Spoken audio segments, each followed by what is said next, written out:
নমস্কার বন্ধুরা, আমার চ্যানেলে স্বাগতম। ডিএ নিয়ে একটি গুরুত্বপূর্ণ আপডেট। তো বন্ধুরা, ডিএ নিয়ে এই মুহূর্তে গুরুত্বপূর্ণ আপডেটই হচ্ছে 3 আর 4 ফেব্রুয়ারিতে বাড়ছে বাংলা সরকারি কর্মীদের ডিএ, যা আপডেট সামনে আসছে। তো বন্ধুরা, ডিএ সংক্রান্ত আপডেটটি নিয়ে আমরা স্টেপ বাই স্টেপ আলোচনা করব। তো অবশ্যই আপনারা ভিডিওটি স্কিপ না করে অবশ্যই পুরোটা দেখবেন। তো তার আগে বলে রাখি, যে সকল বন্ধুরা আমাদের চ্যানেলে নতুন, আমাদের চ্যানেলটি পাশে সাবস্ক্রাইব বাটন, সাবস্ক্রাইব করার পর পাশে যে বেল আইকন সেটিও প্রেস করবেন। লেটেস্ট ভিডিও আপডেটগুলি সবার আগে পেয়ে যাবেন। দেখে নেব আজকে ডিএ সংক্রান্ত গুরুত্বপূর্ণ আপডেটটি। একটা নতুন বছর, তবে দাবি পূরণই। দীর্ঘদিন ধরে কেন্দ্রীয় হারে মহার্ঘ ভাতার দাবিতে আন্দোলন চালাচ্ছে এ রাজ্যের সরকারি কর্মীদের একাংশ। ধর্ণা আন্দোলন কিছুতেই কাজ হয়নি। মামলা হওয়ার পরও নিটফল এখনও শূন্য।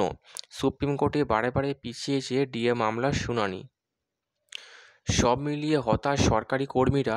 আগামী মাসে বিধানসভায় 2025-26 অর্থবর্ষের বাজেট পেশ করবেন বাংলার অর্থ প্রতিমন্ত্রী চন্দ্রিমা ভট্টাচার্য। তাতে কি কোনো চমক মিলবে, আশায় সরকারি কর্মীরা। গত বছর ফেব্রুয়ারিতে 4% ডিএ বৃদ্ধি করা হয়েছিল সরকারের তরফ থেকে। রাজ্য সরকারি কর্মীদের ডিএ গিয়ে দাঁড়ায় 14%-এ। এখনও সেই 14% হারই মিলছে। তারপর থেকে আর কোনো সুখবর পায়নি পশ্চিমবঙ্গের সরকারি কর্মীরা।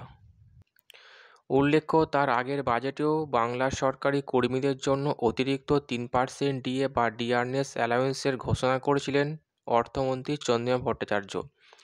আরও 3% বাড়িয়ে 6% ডিএ করা হয়েছিল তাদের। তবে সেই নিয়ে খুশি হননি সরকারি কর্মীরা। তাদের ক্ষোভ আরও বাড়তে থাকে।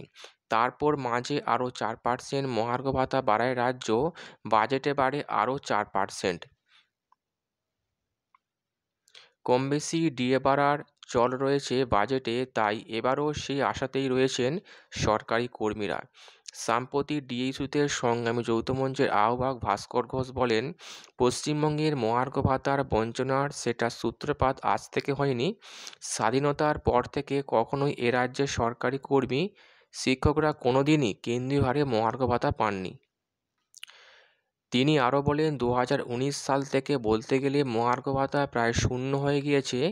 2023 সালে আমরা লাগাতার লড়াই করে 3 কিস্তি আদায় করতে পেরেছি ডিএ, যে কারণে 3% থেকে বেড়ে তা এখন 14%-এ দাঁড়িয়েছে, কিন্তু বকেয়া আছে 39%। আমরা ঠিকমতো লড়াই করতে পারছি না বলে এখনও পর্যন্ত 2025 সালে মহার্ঘ ভাতা বৃদ্ধির পরিমাণ শূন্য। লড়াই ছাড়া আর কোনো উপায় নেই। লড়াইটা যদি দিতে পারেন, আগামী বাজেটে এই সমস্ত কিছু হয়তো জুটতে পারে, বললেন ভাস্কর বাবু। যদিও সরকারের তরফে ডিএ নিয়ে এখনও পর্যন্ত কিছু বলা হয়নি। বাজেটে ডিএ আদৌ বাড়বে কিনা তা নিয়ে ধন্দে আছেন সরকারি কর্মীরা। তো বন্ধুরা, এই ছিল ডিএ সংক্রান্ত গুরুত্বপূর্ণ আপডেট। কেমন লাগলো কমেন্ট করবেন, লাইক করতে ভুলবেন না। পরবর্তী আপডেট পাওয়ার জন্য আমাদের চ্যানেলটিকে সাবস্ক্রাইব করে রাখবেন। থ্যাংক ইউ বন্ধুরা, ভিডিওটি দেখার জন্য।